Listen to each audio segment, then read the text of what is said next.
Hello everyone, हम discuss करने जा रहे हैं क्रिया के बारे में। इससे प्रीवियस वीडियोस में आप सभी ने जाना है कि संज्ञा क्या होती है और सर्वनाम किसे कहते हैं और विशेषण बताने वाले शब्द ही तो विशेषता बताने वाले शब्द ही तो विशेषण है। क्यों? बिल्कुल सही बात है। हाँ या ना? कमेंट बॉक्स में लिखकर तो बताओ।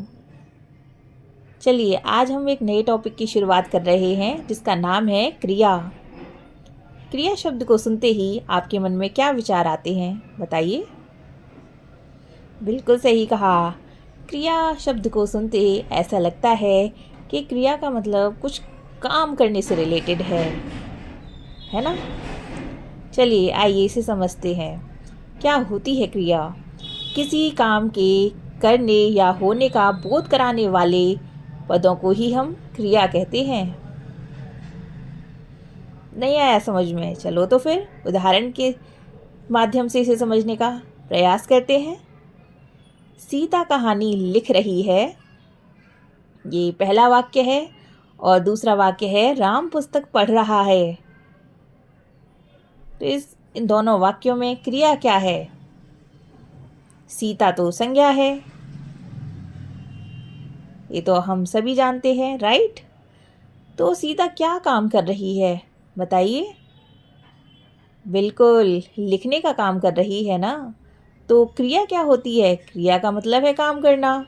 तो सीता क्या कर रही है? लिख रही है। इसीलिए इस वाक्य में क्रिया है लिख रही है। अब तो आपको समझ में आ गया ना क्रिया कौन सी है। तो आप दूसरे वाक्य में बताइए, राम पुस्तक पढ़ रहा है। उपयुक्त वाक्य में कौन सी क्रिया है? बिल्कुल सही कहा आपने, पढ़ना ही इस वाक्य में क्रिया है।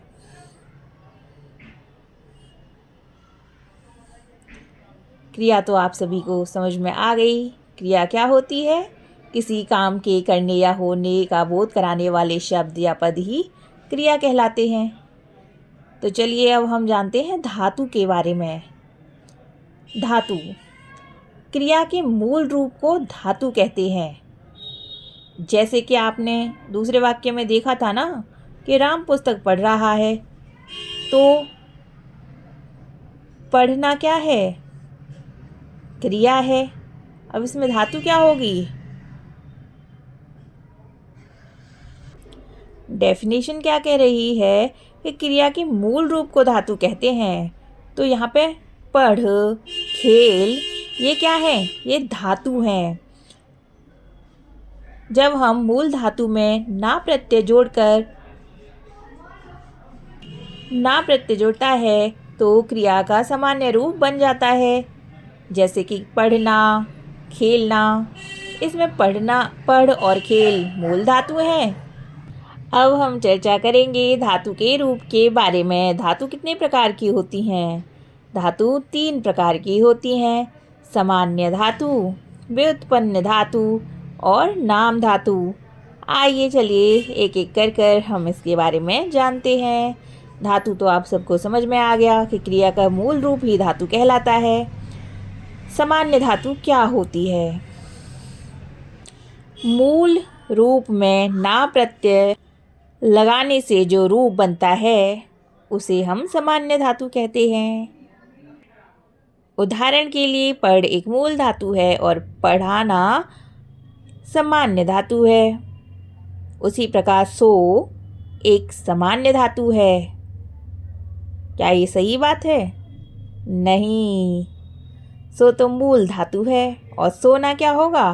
क्योंकि इसमें ना प्रत्यय लग चुका है, इसलिए सोना सामान्य धातु है।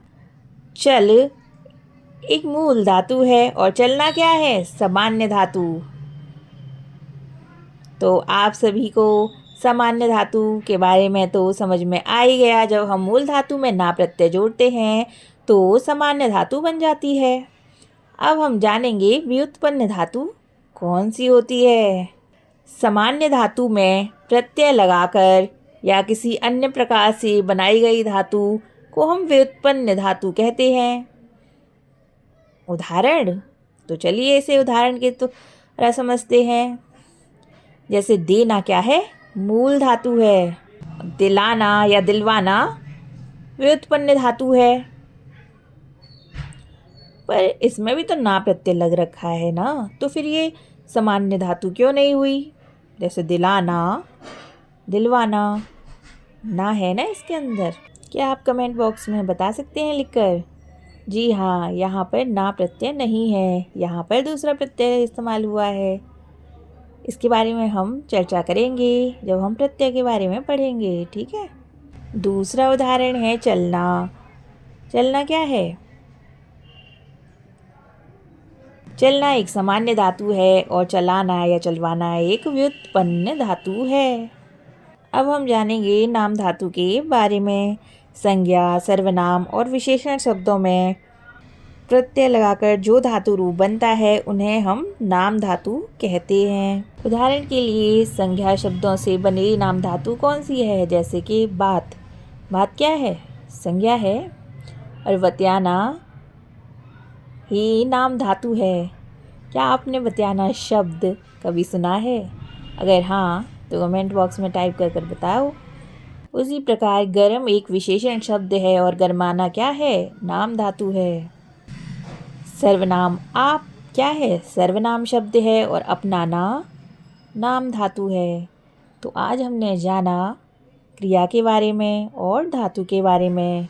हमने यह भी जाना कि धातु के कितने भेद होते हैं।